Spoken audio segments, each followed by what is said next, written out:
Shalom, nama saya Surya. Malam hari ini saya mau menyaksikan apa arti satu hari buat hidup saya. Saya join CG pada tahun 2013. Ketika itu saya dengan calon istri saya hanya bertujuan untuk mau menikah di GMS. Jadi kami join CG di penggembalaan AOG. Seiring berjalannya waktu, kami rajin datang CG. Kami diminta untuk melayani sebagai seorang sponsor. Pada waktu itu, jujur saya adalah orang yang sangat hitung-hitungan sama Tuhan. Apakah satu bulan saya harus meeting berapa kali? Berapa banyak waktu yang harus saya sisihkan untuk melayani ini, melayani itu? Saya sangat fokus terhadap diri saya sendiri. Kalau itu tidak menimbulkan keuntungan buat saya biasanya tidak mau gitu. Jadi akhirnya kami tolak gitu ya. Saya dan istri tolak. Terus jalan beberapa waktu kemudian kami menghadiri acara KKR di Gereja Mawar Sharon, KKR Kesembuhan. Dan pendeta ngomong kalau Anda sudah merasa disembuhkan bisa ngecek ke dokter di belakang. Jadi singkat kata saya datang karena saya mengalami satu sakit. Saya sakit diabetes sejak saya usia 9 tahun. Nah pada waktu itu saya masih sangat kecil. Saya sedih, saya cenderung untuk menyalahkan keadaan, menyalahkan Tuhan kenapa saya yang sakit. Kenapa sementara teman-teman saya bisa makan dengan bebasnya, saya harus ditakar dan saya harus suntik gitu ya. Akhirnya saya cek ke dokter. Pada waktu itu alat gula darah itu menunjukkan angkanya high. High itu gula darah sekitar mungkin 400-an ke atas. Artinya apa? Artinya saya belum sembuh. Saya kecewa, saya nangis di situ. Saya kecewa sama Tuhan karena Tuhan tidak mengecewakan gitu, tapi kok saya belum sembuh gitu. Lalu dokter yang bertugas berkata kepada saya, Surya, kamu tidak boleh kecewa sama Tuhan. Kamu tidak boleh kecewa sama Tuhan. Kamu bisa beraktivitas normal seperti sekarang ini. Itu semua karena kasih karunia Tuhan. Itu sudah mujizat dari Tuhan. Kamu mata tidak pakai kacamata. Lukamu juga cepat kering. Kamu mengalami hari lepas hari itu sudah mujizat Tuhan. Mulai saat itu titik balik saya mengenal Tuhan. Sebelumnya saya hanya fokus untuk komplain Tuhan. Saya kalau berdoa saya fokus hanya berdoa untuk penyakit saya, untuk keadaan saya. Ketika saya mulai mengenal Tuhan, saya tahu kalau satu hari lepas hari itu ternyata Tuhan sudah topang saya sekian puluh tahun dalam kehidupan saya. Sampai saya masih bisa beraktivitas normal.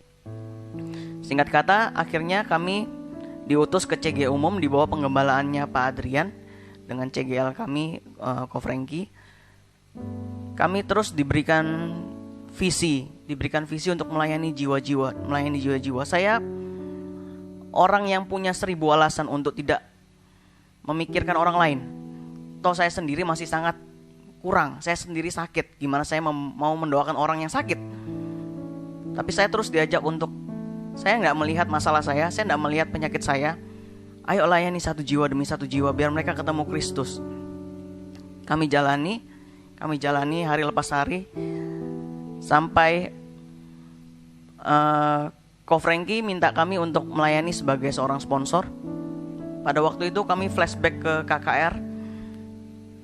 Hati kami hancur, saya dan istri hancur. Kami tahu kalau bagaimana kami bisa hitung-hitungan lagi sama Tuhan. Kalau Tuhan itu 5 menit aja disupport sama Tuhan. Kalau saya tidak disupport 5 menit, saya tidak tahu hidup saya bagaimana gitu ya. Akhirnya kami bertekad, ya kami mau.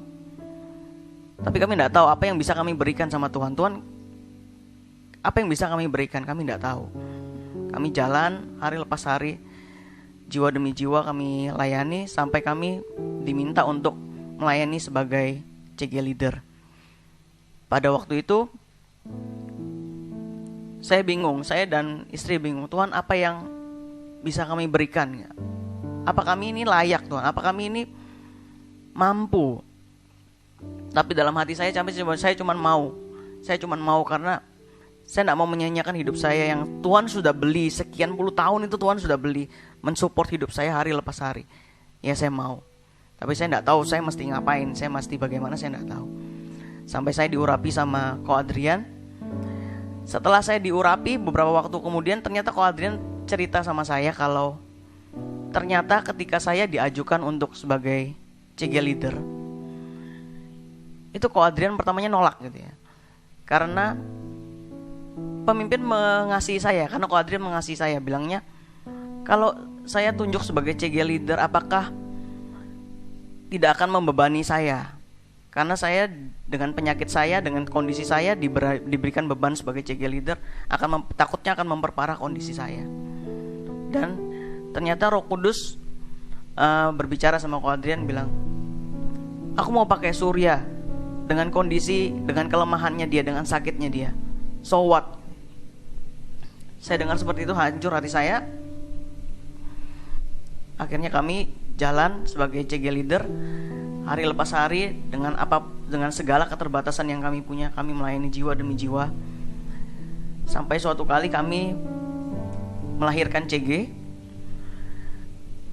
Kami tahu itu bukan karena kekuatan kami, bukan karena hebat dan kuat kami, tapi itu semua karena anugerah. Karena kami tidak bisa memberikan banyak sama Tuhan. Kami tidak bisa beri apapun kami tidak bisa berikan gitu. Kami hanya berjalan pakai urapan. Ternyata Tuhan memberikan anak-anak visi yang sejalan dengan kami. Mereka mau mengerjakan visi Tuhan sama-sama. Ayo. Bukan cuman itu, saya juga terlibat dalam pelayanan Eagle Kids di gereja. Saya berusaha, saya bisa apa, saya mau melakukan apa, apapun itu saya mau lakukan gitu. Akhirnya saya melayani di Eagle Kids karena saya juga punya kerinduan untuk mempunyai anak. Karena saya sudah menikah kurang lebih 5 tahun dan saya masih belum mempunyai anak. Dengan kondisi saya, dokter bilang itu hampir mustahil karena kondisi sperma saya tidak baik. Bisa dibilang itu nihil. Jadi saya hampir tidak punya harapan untuk punya anak. Pada waktu itu kami jalan hari lepas hari, baptisan demi baptisan. Saya ingat baptisan terakhir yang kami persembahkan itu di tanggal 15 Maret kemarin, pada waktu gereja masih bisa bertemu secara fisik terakhir. Itu tim dari Pak Adrian itu mendoakan untuk 1.500 baptisan, kami ingat. Kami satu CG juga berdoa untuk satu orang jiwa yang mau dibaptis. Dan dia tidak menyertakan namanya di dalam list baptisan pada waktu itu. Dan baptisannya genap 1.500. Ternyata Pastor Philip altar call dan dia menerima. Hati saya begitu hancur, begitu sukacita campur aduk gitu ya. Tuhan, ini 1.500 sudah tergenapi gitu. Kami itu tidak layak mempersembahkan satu baptisan pun, kami tidak layak gitu. Kami tidak sanggup gitu. Ada tidak ada kami pun baptisan itu pasti nyampe 1.500. Tapi Tuhan izinkan kami mempersembahkan satu lagi Tuhan, satu lagi. Jadi anak CG kami dibaptis di baptisan yang ke 1.501. Bukan cuma itu, kami berjalan hari lepas hari, kami mengalami mujizat-mujizat Tuhan.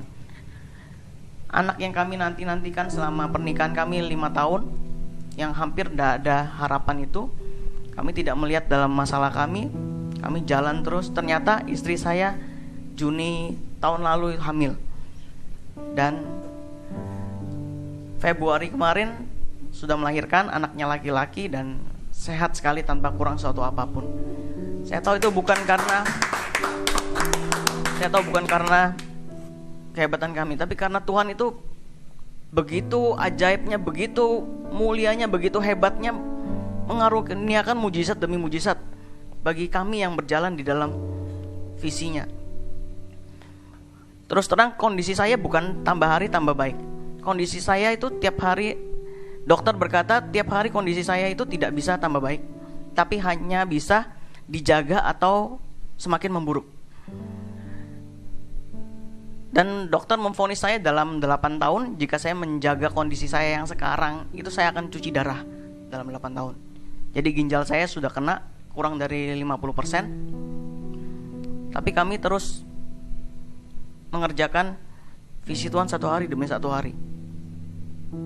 Saya enggak tahu gitu. Saya enggak tahu tahun depan apa saya masih bisa sesehat ini, saya enggak tahu. Saya enggak tahu 5 tahun lagi saya masih bisa sesehat ini atau enggak, saya enggak tahu. Bahkan seringkali tengah malam itu saya mengalami hipoglikemik, yaitu gula darah saya drop di bawah normal dan saya sampai enggak sadar. Saya enggak sadar. Saya sangat mengucap syukur ada istri saya yang selalu menopang saya, yang selalu menolong saya, yang selalu mendukung segala pelayanan dan apapun aktivitas kami lakukan bersama-sama. Dia pada waktu itu menolong saya, kasih saya makan, sehingga gula darah saya bisa normal lagi. Baru dia cerita ke saya kalau tadi saya mengalami ini. Saya enggak tahu, saya enggak ingat apa-apa. Saya nangis di samping ranjang, saya nangis. Saya bilang sama Tuhan, Tuhan, aku enggak tahu Tuhan, masih ada berapa lama lagi waktu yang sisa buat saya gitu. Besok bisa jadi seperti ini dan enggak ada yang tolong. Saya enggak tahu apa saya masih bisa melayani Engkau 1 tahun lagi Tuhan. Tuhan, kalau masih ada 1 hari lagi, saya masih bisa bernafas, izinkan saya untuk melayani Engkau 1 hari lagi. Izinkan saya untuk mempersembahkan 1 jiwa lagi Tuhan. Saya tidak mau ketika saya sudah di ranjang ICU, saya sudah tidak kuat, saya baru mulai untuk bercerita tentang Tuhan untuk orang lain. Saya mau waktu yang saya punya sisa, yang mungkin tidak banyak, dipergunakan untuk kemuliaan nama-Mu saja Tuhan. Pakai kami, pakai kehidupan kami ya Tuhan. Saya mau mengajak kita semua. Saya tahu banyak di antara kalian yang jauh lebih sehat daripada saya. Saya tidak tahu 8 tahun lagi mungkin saya cuci darah, saya tidak tahu. Tapi selama saya masih bisa bergerak 1 hari lagi, saya mau bergerak untuk Tuhan. Selama saya masih bisa bernafas 1 hari lagi, saya mau memenangkan jiwa buat Tuhan. Walaupun saya tahu bukan karena kuat usaha saya, tapi saya mau tetap melakukannya buat Tuhan. Saya mau ngajak kita semua, ayo, jangan buang-buang waktu. Saya tahu waktu sangat urgent, Injil sangat darurat. Pakai waktu apapun yang kita punya untuk melayani Tuhan. Sekian kesaksian dari saya. Tuhan Yesus memberkati.